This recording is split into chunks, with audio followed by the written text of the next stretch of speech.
This pattern is called the 6-step reframe, and a lot of you work with adolescents, so I'm going to use Riley here, an older adolescent, and as you know, they can sometimes be pretty difficult, and teenagers sometimes, well, they don't have as much experience as adults, so we have to generate reframes because their life experiences in and of themselves don't automatically produce those reframes.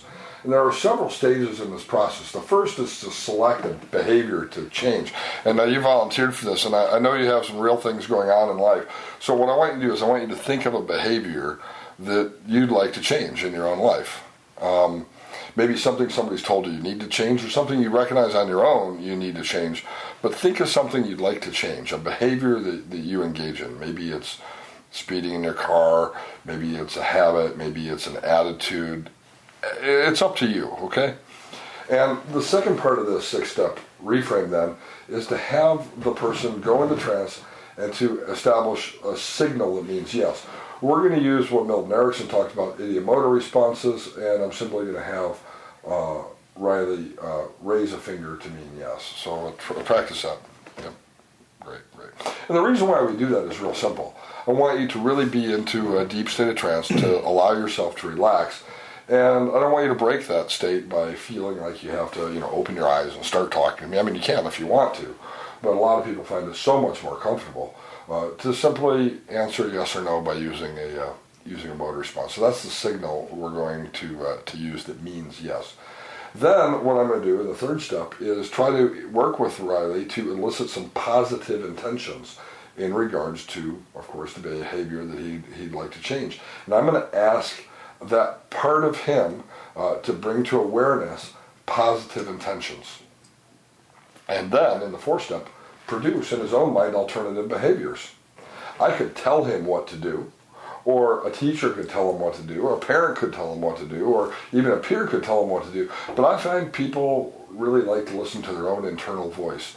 So I'm going to let Riley's own internal voice ask his higher self to identify 3 alternative behaviors.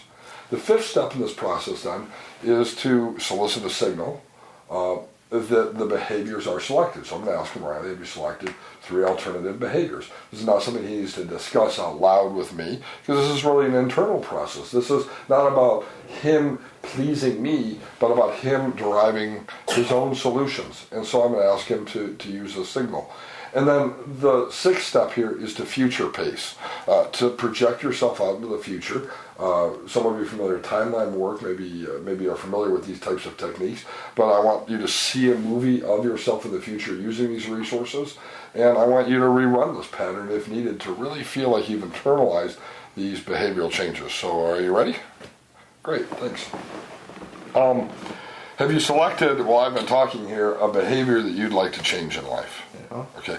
You want to tell us what it is, or you want to keep it to yourself? It's either way is fine. Speeding. Speeding, okay. I've got 3 tickets, $500, just too much money worth speeding tickets. How long have you been driving? A year. A year, and you have 3 tickets. Yeah. Okay. And as a kid, that cost you a ton of money, huh? Uh-huh. All right. So the behavior you'd like to change is speeding in your car. Now, do you intentionally speed, or do you just find yourself automatically unaware of how fast you're going till the cop tells you? Yeah. Okay. I find myself, like, for instance, doing 80 miles an hour down the highway. Okay. I was driving down 11th Street, and I was not paying attention and was running 9 miles an hour over. So you got a ticket for 9 miles over? Yeah. Good thing it wasn't 10, though. Yeah. All right. I was actually only doing 9 miles an hour over. He didn't write it down or anything. That's good. All right. You're familiar with hypnosis. We've worked together in hypnosis before on several occasions. In fact, some of you who have some of my other stage hypnosis videos or other things may have seen me do some demonstrations with Riley. I think you're probably on 1 or 2 of those videos. Go ahead and close your eyes and let yourself go into trance quickly. I mean, just any cares or concerns of the day, push them aside. In fact, you might even imagine that a single white puffy cloud is floating lazily and leisurely through the sky, and it's carrying with you any tensions or concerns of the day. And as you watch it disappear into the horizon, there will come a point where it becomes smaller and smaller and simply disappears. And it'll be at that point that both your mind and body are completely relaxed. Now we've established a signal, just raising the finger, that means yes. And we've also identified the problem, which is that you tend to lack awareness as to how fast your car is going. So what I want you to do is I want you to think of some positive intentions. I want you to ask that part of your mind where awareness is creative, where awareness is created, to bring about the positive intention of driving within the posted speed limit. Have you asked your mind to become aware of that part that can become aware of the posted speed limit? Good, good. Now, you have a lot of alternative behaviors. We all do. We can continue speeding down the road with a lack of awareness, or you could become aware intentionally of that speedometer by making the decision every 15 seconds or 20 seconds or 30 seconds to simply look at your speedometer rather than continuing to becoming unaware of it. Or, since you probably have passengers in your car, you can ask your passengers if they become aware of your speed to let you know that they're aware that you're speeding. There are probably many other ways that you can become aware of how fast you're driving in that car. And so ask your higher self, the part of you that is mathematically gifted, because I know you are, that part of you that is creative, because I know you are, that part of you that has insight and people skills, because I know you do, and ask that higher self to bring forth 3 alternatives that can help you to become aware of whether or not you're speeding too fast or not. 3 things that can help you to remember to drive within the speed limit. 1, 2, 3. And now, when you have selected some alternative behaviors, I want you simply to lift your finger and let me know that your higher self has contemplated 3 solutions to the problem that you've had. Perfect. Good.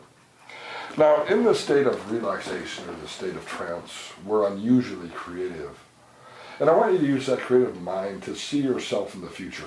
Not that we have a crystal ball and we actually know what you'll be doing on this date and what time, but see yourself as you are, projected into the future, driving your car, or even driving another car, or driving a car that is a car you'll ever want to drive in the future.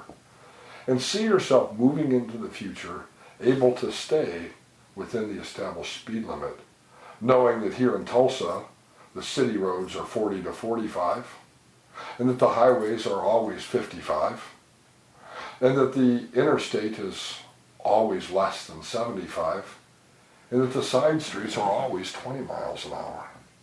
And see yourself becoming aware of your speed and what the posted limit is, and see yourself in the future driving where perhaps you've even driven before, where perhaps you've even got a ticket before, but driving right by that officer with no fear of being stopped, because intuitively that part of your mind where awareness is created is that part of the mind where you have now become aware of using those resources to solve that problem. And were you able to do that? Were you able to see yourself in the future? Perfect. Good.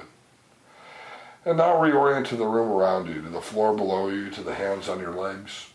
Take in a deep breath, stretch out any muscles, and open your eyes, feeling refreshed and invigorated from this experience. Feel good? Yeah. You'll be amazed at how less expensive life is now. One of the things about hypnosis is that we can do those future projections and seeing ourselves in the future. Did you see yourself in cars that haven't yet even been invented?